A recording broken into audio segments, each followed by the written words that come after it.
Sarah Martinez pressed her worn combat boots against the cracked pavement as she approached the job fair entrance. The autumn wind whipped through her graying hair, and she pulled her threadbare jacket tighter around her shoulders. At 52, she carried herself with military precision despite the exhaustion etched in every line of her weathered face. The community center buzzed with activity as dozens of job seekers filtered through the doors. Sarah had arrived early, hoping to make a good impression, but as she entered the main hall, she felt the familiar weight of judgment settling on her shoulders. Whispers followed her as she walked past groups of younger applicants, their fresh faces and crisp resumes a stark contrast to her battle-worn appearance. "Look at her," she heard a young woman snicker to her friend. "Probably been out of work for years. Who's going to hire someone that old?" Sarah's jaw tightened, but she kept walking. 25 years of military service had taught her to endure far worse than the casual cruelty of strangers. She found an empty chair near the back of the room and pulled out her manila folder containing her resume. The pages were crisp and new, printed at the library that morning, but she knew what employers would see: a middle-aged woman with a gap in civilian employment that stretched back decades. The first booth belonged to a tech startup looking for customer service representatives. The recruiter, a man barely out of college with perfectly styled hair and an expensive suit, barely glanced at Sarah's resume before shaking his head. "We're really looking for someone with more recent experience," he said, not bothering to hide his dismissive tone. "Maybe try some of the other booths." Sarah nodded politely and moved on. The pattern repeated itself at booth after booth. A retail chain wanted someone who could relate to younger customers. A restaurant was seeking staff who could keep up with the fast-paced environment. Each rejection was delivered with the same underlying message: she was too old, too outdated, too much of a risk.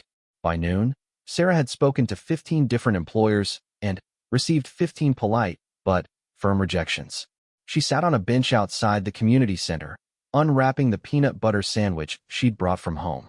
Her monthly disability check barely covered rent and utilities, leaving little for luxuries like buying lunch at job fairs. As she ate, she watched other applicants streaming out of the building, some clutching business cards and appointment slips, others looking as dejected as she felt. A group of women in their 30s walked past, their conversation drifting over to where Sarah sat. "Did you see that older woman in there?" one of them said. "She looked completely lost. Probably doesn't even know how to use a computer. I heard she was asking about entry-level positions," another added with a laugh. "At her age, she should just accept retirement and stop taking opportunities from people who actually need them." Sarah's hands trembled slightly as she wrapped up the remainder of her sandwich. These women had no idea that she had spent years working with cutting-edge military technology, that she had led teams of specialists in high-pressure situations, that she had received commendations for her service that most people could only dream of achieving. But those accomplishments felt like echoes from another lifetime. In the civilian world, her military service seemed to count for nothing.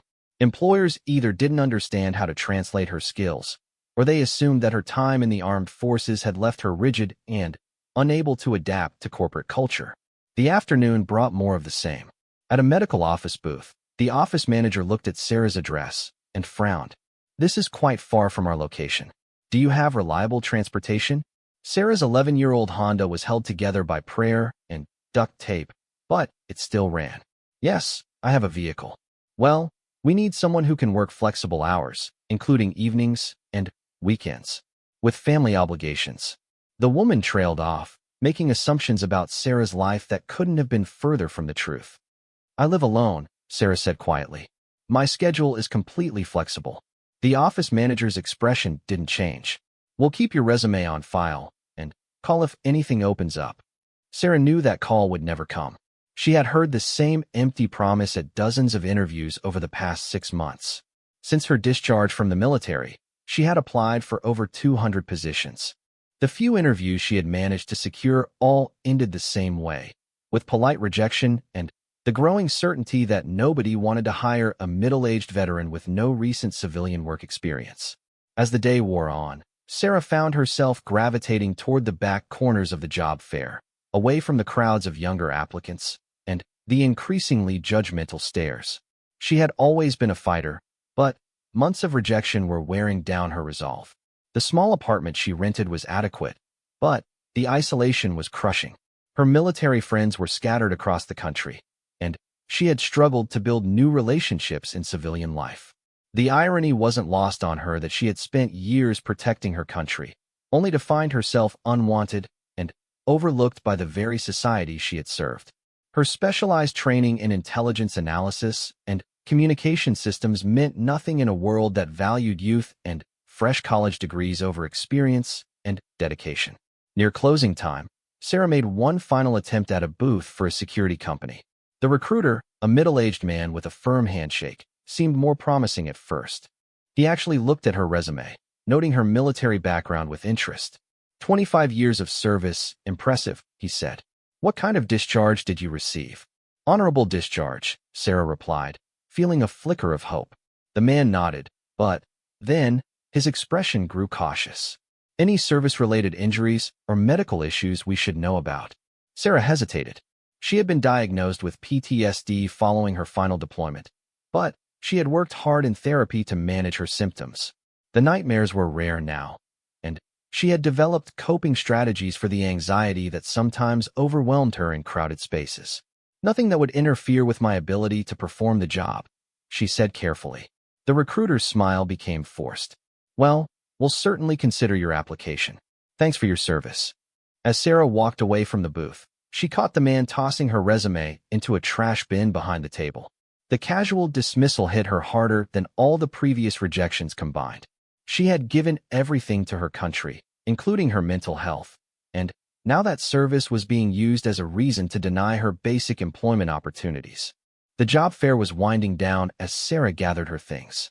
The community center was nearly empty except for the cleanup crew and a few stragglers still hoping for last-minute opportunities.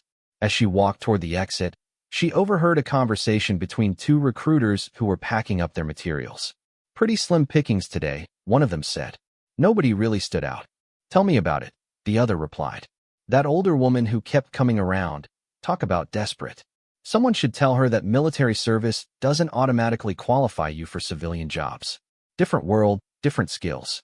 Sarah paused at the door, her hand resting on the handle. For a moment, she considered turning around and confronting them, explaining exactly what her military service had entailed, what she had sacrificed, what she was capable of achieving. But she knew it wouldn't matter. Their minds were already made up, just like all the others. Instead, she pushed through the door and stepped into the cool evening air. The parking lot was nearly empty, and her old Honda sat alone under a broken streetlight. As she walked across the asphalt, Sarah reflected on how dramatically her life had changed. Just 3 years ago, she had been a respected intelligence analyst with top-secret clearance, responsible for briefing high-ranking officers on critical national security matters. Now she couldn't even get hired to answer phones or stock shelves. The transition from military to civilian life had been far more difficult than she had anticipated. The structured environment of the armed forces, where rank and experience mattered, had been replaced by a civilian world that seemed to value youth and connections over competence and dedication. Sarah reached her car and paused before getting in. The Honda's paint was faded and there was a dent in the passenger door from a parking lot incident she couldn't afford to repair, but it was hers. She had bought it with her discharge money, one of the few tangible things she had to show for her decades of service. As she drove home through the quiet suburbs, Sarah passed strip malls and office buildings where she knew she could do good work if given the chance. Her military training had taught her to adapt quickly, to solve complex problems under pressure, and to work effectively with diverse teams.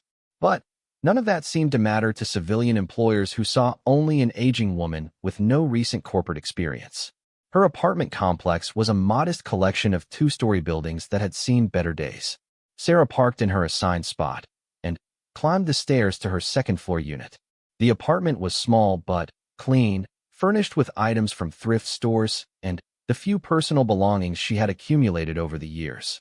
Military plaques and commendations lined one wall, but they felt like artifacts from someone else's life. Sarah heated up a can of soup for dinner and sat at her small kitchen table, reviewing the business cards and brochures she had collected during the day. Most would lead nowhere, She had learned not to get her hopes up. But she would follow up on each one anyway, because giving up wasn't in her nature.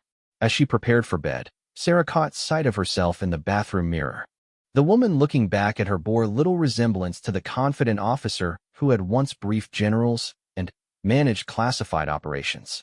Her hair was more gray than brown now, and worry lines creased her forehead. But her eyes still held the determination that had carried her through military training and multiple deployments. She had survived combat zones and hostile environments. She had earned the respect of her peers and superiors through competence and dedication.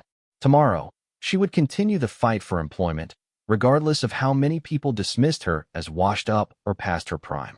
What Sarah didn't know was that her struggles were about to take a dramatic turn. Her military past, which civilian employers saw as a liability, contained secrets that would soon prove more valuable than anyone could imagine. The classified insignia she wore on her dress uniform, carefully stored in her bedroom closet, represented achievements and access that most people could never comprehend. But, for now, she was just another middle-aged job seeker facing rejection and judgment from a society that had forgotten the value of experience and sacrifice. As she turned off the lights and settled into bed, Sarah Martinez had no idea that within days, her forgotten military credentials would catch the attention of someone who understood exactly what they meant. 3 days after the disastrous job fair, Sarah found herself standing in line at the Department of Veterans Affairs office downtown. The fluorescent lights hummed overhead as she waited to speak with a counselor about her benefits. The monthly disability payment helped, but it wasn't enough to cover all her expenses, especially with her car needing repairs and her landlord hinting at a rent increase. The waiting area was filled with veterans from different eras, young men and women recently returned from overseas deployments, middle-aged veterans like herself trying to navigate civilian life, and elderly men wearing Vietnam War caps who gathered in small groups to share stories and complaints about government bureaucracy. Sarah had dressed carefully for the appointment, wearing her best civilian clothes, a navy blue blazer she'd found at a thrift store and pressed slacks that had seen better days. She carried a folder containing her medical records and benefit paperwork, organized with the same precision she had once applied to classified intelligence reports. As she waited, Sarah overheard conversations around her that echoed her own frustrations. A young veteran was talking to his friend about being passed over for a promotion because his supervisor didn't understand his military experience. An older woman was explaining to her daughter how difficult it was to translate 20 years of logistics coordination into terms that civilian HR departments could understand. "Sarah Martinez?" called a voice from across the room. She looked up to see a thin woman in her 40s holding a clipboard. Sarah gathered her things and followed the counselor down a narrow hallway lined with motivational posters and notices about veteran services. The office was small and cramped, with filing cabinets stacked against every wall and a desk barely large enough for a computer and a few folders. The counselor, who introduced herself as Janet Richardson, gestured for Sarah to take a seat in the single chair across from her desk. "I see you're here about employment assistance," Janet said, pulling up Sarah's file on her computer. "Tell me about your job search so far." For the next 30 minutes, Sarah outlined her efforts to find work. Janet listened sympathetically, occasionally jotting notes on a legal pad. But Sarah could see the familiar look of resignation in her eyes, the same expression she had seen on the faces of countless job recruiters and HR representatives. "Your military background is impressive," Janet said finally. "But I have to be honest with you. Employers in this area are typically looking for candidates with recent civilian experience. Have you considered going back to school? We have programs that could help you get retrained in high-demand fields." Sarah had heard this suggestion before. The idea of spending 2 or 4 years in college classrooms, competing with students young enough to be her children, while accumulating debt and delaying her entry into the workforce, felt overwhelming. She had already proven herself capable of handling complex responsibilities. She shouldn't need to start over from scratch. "I've considered it," Sarah said diplomatically. "But I was hoping to find something that could utilize the skills I already have." Janet nodded, but her expression remained doubtful. "Let me give you some brochures about our education programs. In the meantime, I'll put you in touch with our job placement specialist. Maybe she'll have some ideas. As Sarah left the VA office, she felt more discouraged than ever. Even the people whose job was to help veterans seemed to view her military service as an obstacle to overcome rather than an asset to leverage. She walked slowly toward the parking garage, her folder of unhelpful brochures tucked under her arm. The parking garage was dimly lit and nearly empty on the third floor where she had found a space that morning. As Sarah approached her Honda, she noticed a man in military dress uniform standing near the elevator. He appeared to be in his 50s, with close-cropped graying hair and the bearing of someone accustomed to command. His uniform was adorned with ribbons and insignia that spoke of a distinguished career. Sarah glanced at him briefly as she unlocked her car, noting the stars on his shoulders that marked him as a general. In the military, she would have immediately snapped to attention and rendered proper honors. But in civilian clothes and civilian circumstances, she felt uncertain about protocol. As she opened her car door, a gust of wind from the parking garage's ventilation system caught her folder, scattering the VA brochures across the concrete floor. Sarah sighed and began chasing the papers, which seemed determined to blow in every direction. "Let me help you with those," said a calm voice behind her. Sarah looked up to see the general gathering several of the scattered brochures. His movements were efficient and unhurried, and she noticed that he handled the papers with the same care he might give to official documents. "Thank you, sir," Sarah said automatically, using the form of address that was second nature after decades of military service. The general paused, studying her face with interest. "You're military?" "Former military," Sarah corrected. 25 years, discharged 3 years ago. "What was your MOS?" he asked, referring to her military occupational specialty. "Intelligence analyst," Sarah replied. "Spent most of my career in signals intelligence and communications security." The general's eyebrows rose slightly. "That's specialized work. What are you doing now?" Sarah felt heat rise in her cheeks. "Looking for employment, actually. The job market has been challenging." "I imagine it has," the general said thoughtfully. He handed her the last of the scattered papers. "May I ask what kind of positions you've been pursuing?" Despite her embarrassment, Sarah found herself opening up to this stranger. Perhaps it was his military bearing or the genuine interest in his voice, but she found herself explaining her months of fruitless job searching, the dismissive attitudes of civilian employers, and the growing sense that her military service was viewed as more of a liability than an asset. The general listened without interrupting, his expression growing more serious as Sarah continued her account. When she finished, he was quiet for a long moment, seeming to weigh his words carefully. "What level of clearance did you hold?" he asked finally. "Top secret/SCI, Sarah replied.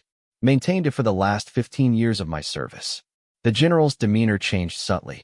The casual politeness was replaced by something more focused, more professional. "And your final assignment?" Sarah hesitated. Her last posting had been with a joint intelligence task force that worked on highly classified projects. She couldn't discuss the specifics of her work, but she could share general information about her role and responsibilities. "Strategic intelligence analysis," she said carefully. "Joint task force operations, threat assessment, communications, intercept analysis." The general nodded slowly. "I see. And you've been out of work for how long?" 6 months of active searching, Sarah admitted. "I took some time after discharge to adjust to civilian life." She didn't mention the months of therapy, the struggle with PTSD symptoms, or the difficult transition from a structured military environment to the chaos of civilian job hunting. But something in the general's expression suggested he understood the challenges she wasn't discussing. "Ms. Martinez," he said, pulling a business card from his jacket pocket. "I'd like you to call this number tomorrow morning. Ask for Colonel Williams and tell him that General Patterson suggested you contact him. Be prepared to discuss your background in detail." Sarah took the card, noting the official Department of Defense seal embossed in one corner. The address was for a facility she wasn't familiar with, located in an office park on the outskirts of the city. "What kind of position is it?" she asked. General Patterson smiled, but there was something guarded about his expression. "The kind that requires someone with your particular background and clearance level. Someone who understands the importance of discretion and has a proven track record of handling sensitive information." Before Sarah could ask more questions, the general's phone buzzed with an incoming call. He glanced at the screen, and His expression became apologetic. "I need to take this," he said. "But, please, call Colonel Williams tomorrow. I think you'll find it worth your time." Sarah watched as he walked toward a black sedan with government plates, speaking quietly into his phone. As he drove away, she stood alone in the parking garage, staring at the business card in her hand. The encounter felt surreal. After months of rejection and dismissal, a chance meeting with a military officer had suddenly opened a door she hadn't even known existed. Sarah carefully tucked the business card into her wallet and drove home with a sense of cautious optimism she hadn't felt in months. That evening, she researched the address on the business card, but found little information beyond a generic listing for a government contractor specializing in consulting services. The company's website was minimal, offering no details about their actual work or client base.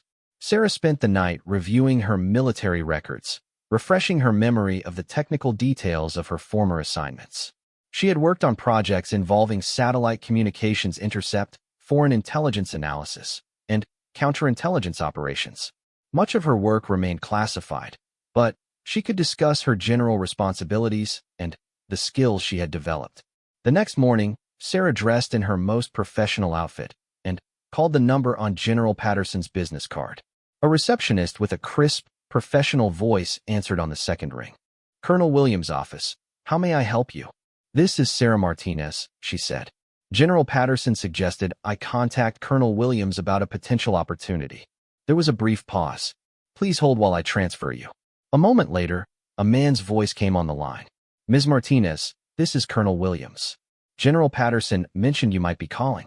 Are you available to come in for a discussion this afternoon?" Sarah's heart began beating faster. "Yes, I'm available." "Excellent. Can you be here at 1,400 hours? You'll need to bring photo identification and be prepared for a security screening." After confirming the address and receiving brief directions, Sarah hung up the phone with a mixture of excitement and apprehension. A security screening suggested this was no ordinary job interview. Her military experience with classified work told her that she was likely being considered for a position that would require a background investigation and possibly the reactivation of her security clearance. As she prepared for the meeting, Sarah reflected on the strange turn her life had taken. Just 24 hours earlier, she had been sitting in a VA counselor's office, feeling hopeless about her employment prospects.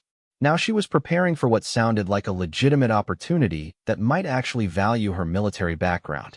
She pulled her dress uniform from the closet where it had hung undisturbed since her discharge ceremony. The ribbons and insignia represented years of dedicated service, commendations for outstanding performance, and recognition for her expertise in highly specialized fields. For so long, these symbols of her military career had felt like relics from a past life. But today, they reminded her of her capabilities and achievements.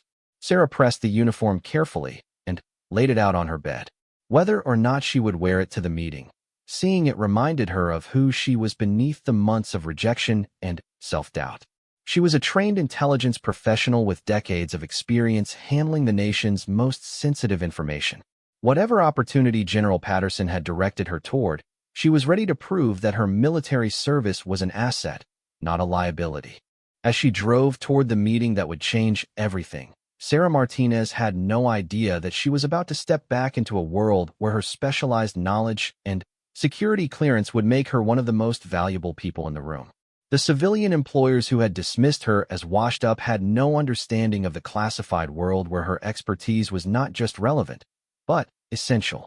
The office complex was unremarkable from the outside, a collection of gray concrete buildings surrounded by landscaped parking areas and discreet signage. Sarah had driven past similar developments dozens of times without giving them a second thought. But as she approached the address Colonel Williams had provided, she noticed details that suggested this was no ordinary business park. Security cameras were positioned at regular intervals along the perimeter fence. The parking lot was filled with vehicles that looked government-issued, mostly sedans and SUVs in dark colors with minimal distinguishing features. Near the main entrance, she spotted the subtle outline of vehicle barriers disguised as decorative planters. Sarah parked her aging Honda between a black Suburban and a navy blue sedan, feeling somewhat self-conscious about her car's faded paint and visible wear. She gathered her folder of documents and walked toward the main entrance, noting the heavy glass doors and the security checkpoint visible just inside.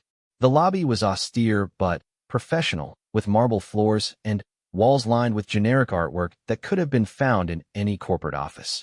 But the security desk was staffed by guards who carried themselves with military bearing, and Sarah spotted the discreet bulge of concealed weapons beneath their blazers. "Sarah Martinez, to see Colonel Williams," she announced to the guard at the reception desk. The man consulted his computer screen and nodded. "Please have a seat. Someone will be with you shortly. I'll need to see your identification." Sarah handed over her driver's license and took a seat in the waiting area. The magazines on the coffee table were current issues of news weeklies and professional journals, but she was too nervous to concentrate on reading. Instead, she observed the steady flow of people moving through the lobby, men and women in business suits who moved with purpose and spoke in quiet, measured tones. After about 10 minutes, a woman in her 30s approached.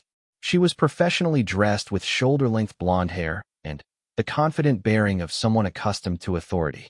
"Ms. Martinez, I'm Captain Davis. Colonel Williams is ready to see you now." Sarah followed Captain Davis through a security checkpoint that required her to empty her pockets and walk through a metal detector.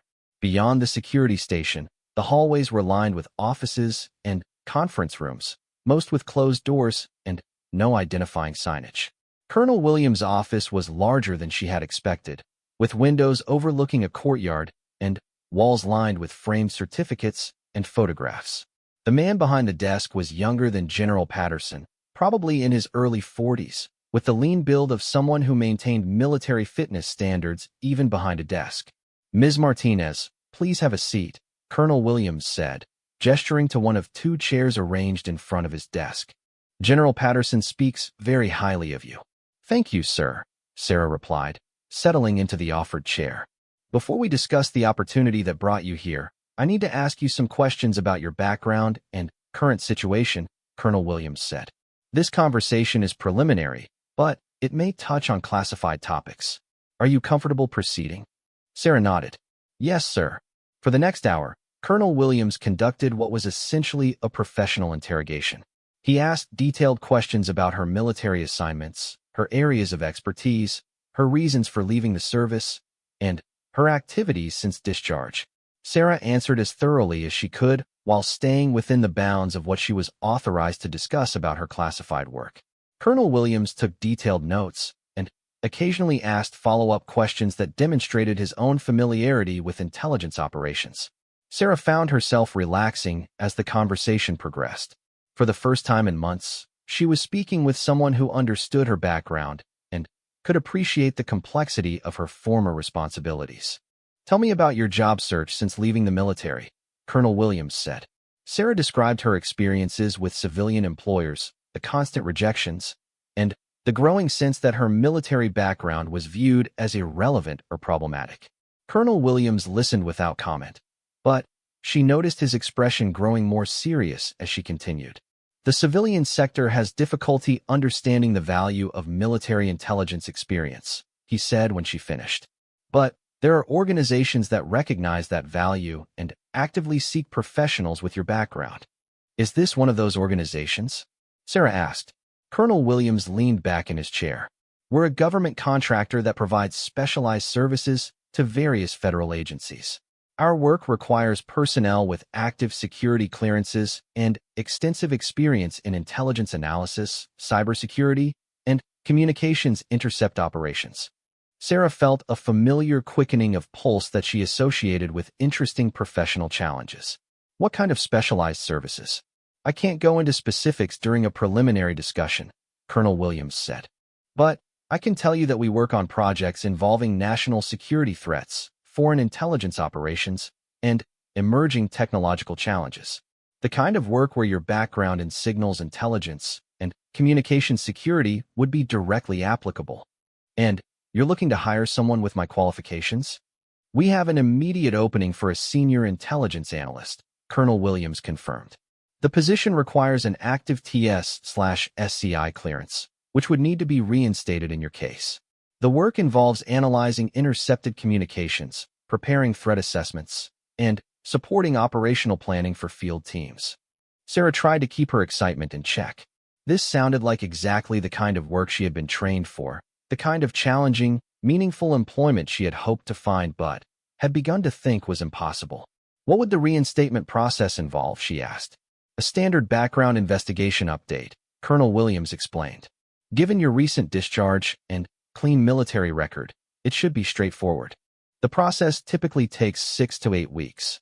And in the meantime, we have unclassified analysis work that you could begin immediately while your clearance is being processed.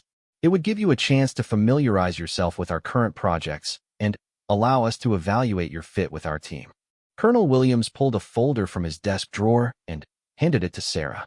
This contains basic information about our organization, the position we're discussing, and the initial paperwork you would need to complete if you're interested in proceeding. Sarah opened the folder and scanned the documents inside. The salary figure listed was significantly higher than anything she had been offered in her civilian job search, nearly twice what she had been making as a military intelligence analyst. The benefits package included health insurance, retirement contributions, and professional development opportunities. This seems very generous, Sarah said. We pay competitively for the right qualifications, Colonel Williams replied. Quality intelligence professionals are in high demand, and we've learned that trying to save money on personnel costs is counterproductive. Sarah studied the job description more carefully. The responsibilities listed were almost identical to the work she had been doing in her final military assignment, analyzing foreign communications intercepts, identifying potential threats, and preparing intelligence summaries for senior decision-makers. Can you tell me anything about the team I would be working with? She asked. Primarily former military intelligence personnel, Colonel Williams said. We have analysts from all service branches, most with 10 to 20 years of experience. The average age is probably mid-40s, so you wouldn't be the oldest person on the team. The comment about age hit home for Sarah. In her civilian job search, her age had been treated as a liability. Here, it was apparently seen as an indicator of experience and maturity. What would be the next step if I decided to proceed? Sarah asked. You would complete the application paperwork and consent to the background investigation, Colonel Williams explained. We would also arrange for you to meet some of your potential colleagues and tour our facilities. If everything looks good on both sides, we could have you start within 2 weeks. Sarah felt a surge of hope that she hadn't experienced in months. This opportunity seemed almost too good to be true. Challenging work that utilized her skills, competitive compensation, and colleagues who would understand her background and value her experience. I'm definitely interested, she said. When could I arrange the facility tour and team meetings? Colonel Williams consulted his calendar. How about Thursday of next week? That would give you time to review the materials I'm giving you and complete the initial paperwork. As they concluded the meeting, Sarah found herself walking taller than she had in months. Captain Davis escorted her back to the lobby, and as they walked, Sarah asked about the work environment and culture of the organization. It's very mission-focused, Captain Davis explained. Most of us are here because we believe in the work we're doing, not just because it's a good job. There's a sense of purpose that's sometimes missing in purely commercial environments. Sarah understood what she meant. Military service had provided that sense of mission, the feeling that her daily work contributed to something larger and more important than personal advancement or profit. The civilian job she had pursued seemed to offer only a paycheck in exchange for her time. As Sarah drove home, she found herself reviewing the conversation with Colonel Williams and thinking about what this opportunity could mean. Not only would she be returning to meaningful work that utilized her skills and experience, but she would be earning enough to move out of her cramped apartment and perhaps even save some money for the future. But more than the practical benefits, this job offered the possibility of professional respect and intellectual challenge. For months, she had been treated as if her military service was an obstacle to overcome or a weakness to be overlooked. Here, it was the foundation of her qualifications and the reason she was being recruited. That evening, Sarah spread the paperwork Colonel Williams had given her across her kitchen table and began reviewing it carefully. The application was thorough but straightforward: personal history, employment record, references, and consent forms for the background investigation. She had completed similar paperwork many times during her military career, and The familiar process felt like a return to competent professionalism after months of civilian bureaucracy. As she filled out the forms, Sarah reflected on how dramatically her prospects had changed in just a few days. The chance encounter with General Patterson in the parking garage had opened a door she hadn't even known existed. Now she was potentially just weeks away from returning to the kind of work she had trained for and excelled at throughout her military career. The background investigation would be thorough. She knew that from experience. They would interview her neighbors, former colleagues, and anyone else who could speak to her character and reliability. But Sarah wasn't worried about the investigation. Her military record was clean, her financial situation was stable if modest, and she had no skeletons in her closet that would cause problems. As she prepared for bed, Sarah allowed herself to imagine what her life might look like in a few months. Meaningful work with colleagues who understood and valued her experience. Financial security that would allow her to plan for the future rather than constantly worry about making ends meet. A sense of purpose and contribution that had been missing since her discharge from the military. For the first time since leaving the service, Sarah Martinez felt like she was about to rejoin the world where she belonged, a world where her skills mattered, where her experience was valued, and where she could make a real contribution to national security. The civilian employers who had dismissed her as washed up had no idea what they were missing, and soon their loss would be someone else's gain. 6 weeks later, Sarah Martinez walked through the same office building entrance, but this time she carried herself with the confidence of someone who belonged there. Her new ID badge hung from a navy blue lanyard, and her briefcase contained classified materials that marked her return to the world of sensitive intelligence work. The background investigation had proceeded smoothly, just as Colonel Williams had predicted. Sarah's military record, personal references, and financial history had all checked out without any red flags. Her top secret/SCI clearance had been reactivated, and she was now officially a senior intelligence analyst with Strategic Solutions International. The past month and a half of unclassified work had served as both orientation and evaluation.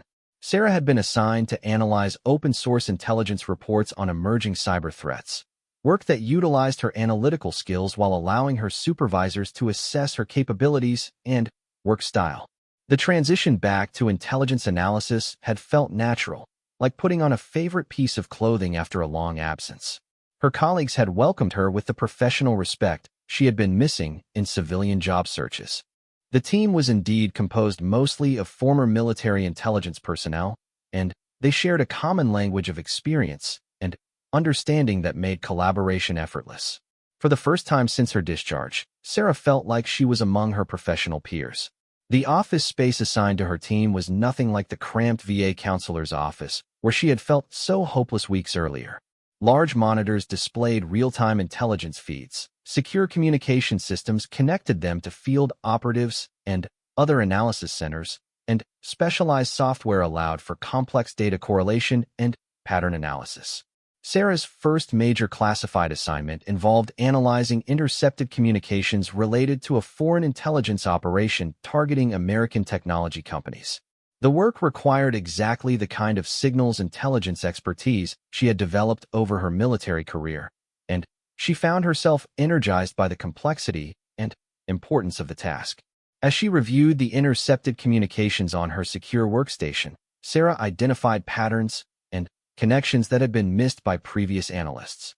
Her experience with foreign communication protocols and encryption methods allowed her to extract additional intelligence from the raw data, providing new insights into the scope and objectives of the operation.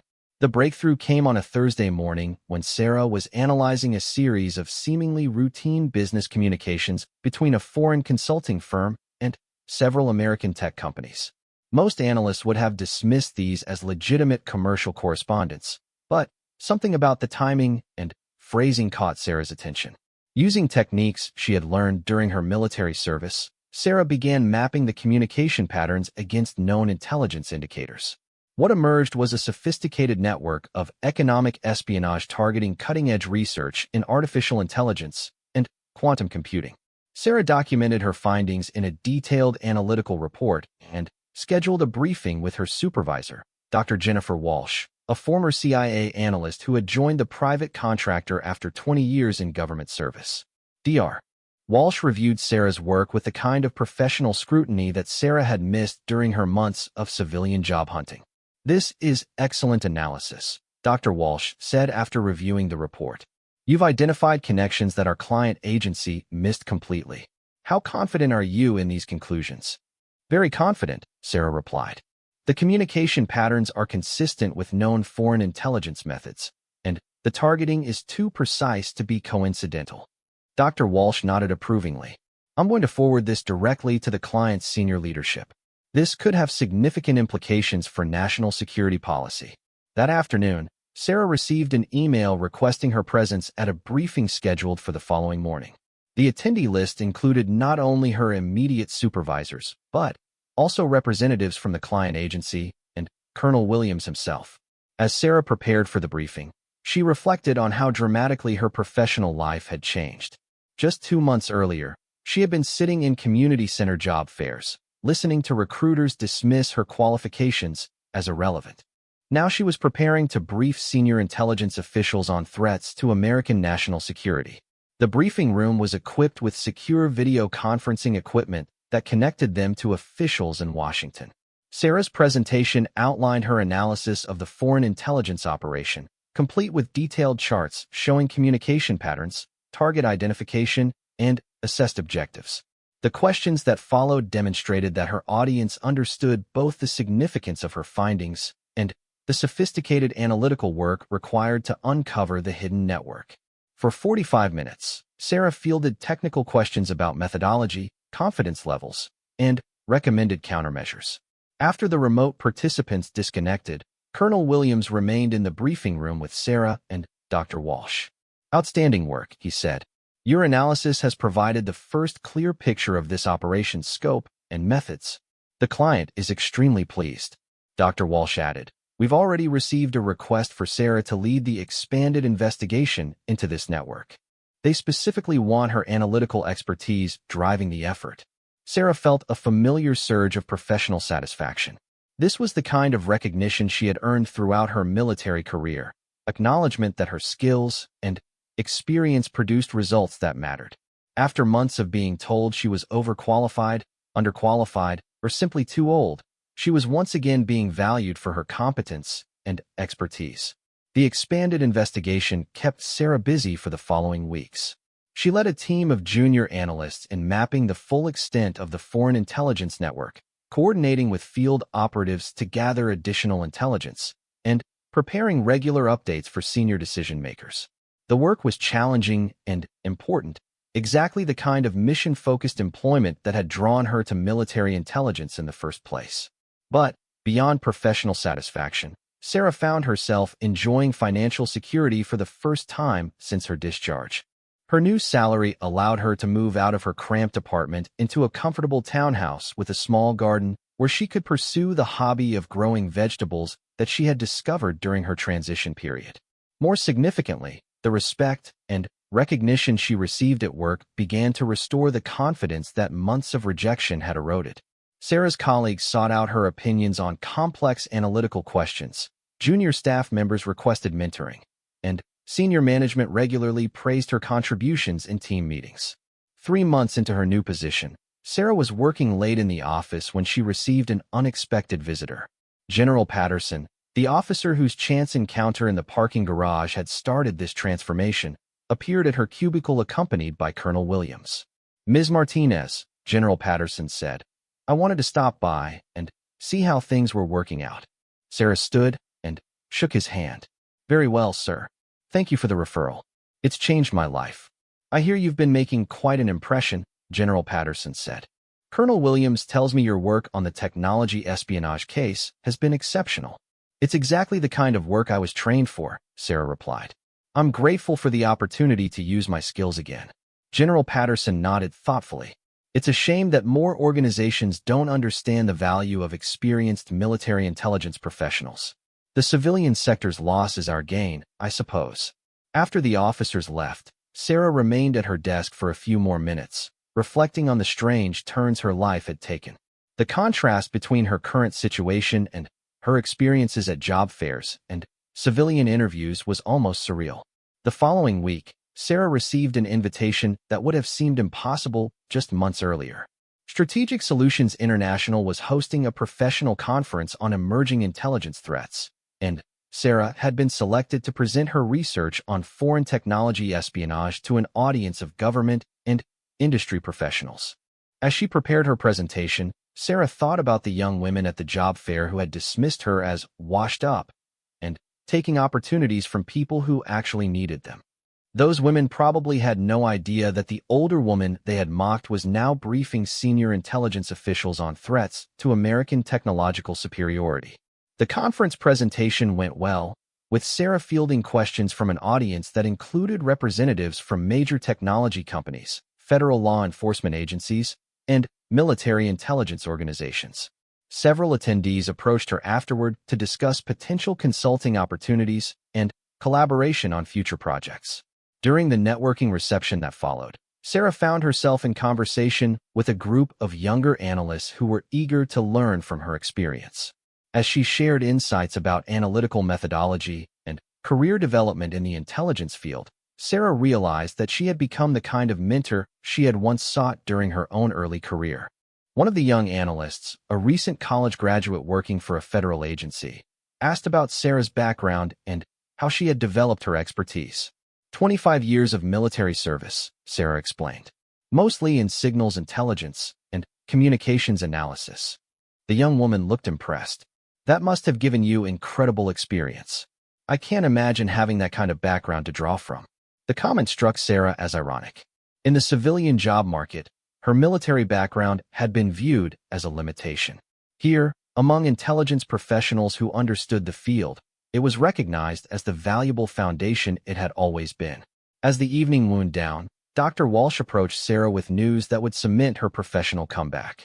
I just got off the phone with our client, Dr. Walsh said. They want to offer you a permanent position as a senior supervisory analyst. It would involve managing a team of 12 analysts and serving as their primary expert on foreign intelligence operations. Sarah felt a surge of pride and satisfaction. The promotion would represent not just career advancement, but validation that her skills and experience were valued at the highest levels of the intelligence community. The position comes with a significant salary increase and expanded responsibilities, Dr. Walsh continued. You'd be one of the senior-most analysts in the organization.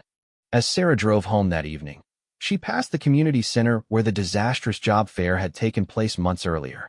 The parking lot was empty now, but she could still remember the feeling of walking across that same asphalt after a day of rejection and dismissal.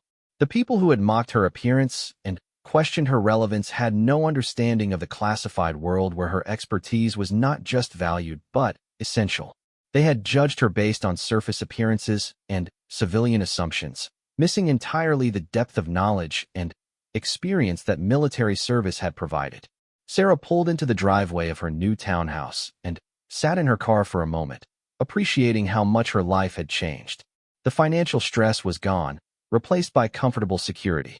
The isolation and rejection had been replaced by professional respect and meaningful work.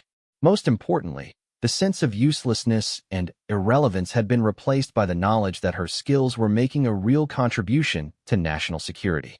As she unlocked her front door, Sarah thought about the young veterans she had met at the VA office who were struggling with the same challenges she had faced. Tomorrow, she would call Janet Richardson, the VA counselor, and volunteer to speak with veterans who were having difficulty translating their military experience into civilian career opportunities. Sarah Martinez had learned that sometimes the people who dismiss you simply don't understand your value. The key is finding the right environment where your skills and experience are not just recognized but actively sought after. Her military service, which civilian employers had viewed as irrelevant baggage, had turned out to be exactly what the right employer was looking for. The insignia and ribbons on her dress uniform, carefully stored in her bedroom closet, represented capabilities that most people could never fully comprehend. But, in the right context, with the right people who understood their significance, those symbols of service had opened doors to opportunities she had never imagined possible. The woman who had once been dismissed as washed up was now one of the most valuable intelligence analysts in her organization, leading critical national security investigations and mentoring the next generation of intelligence professionals. Sometimes, Sarah reflected, the last laugh is the best one of all.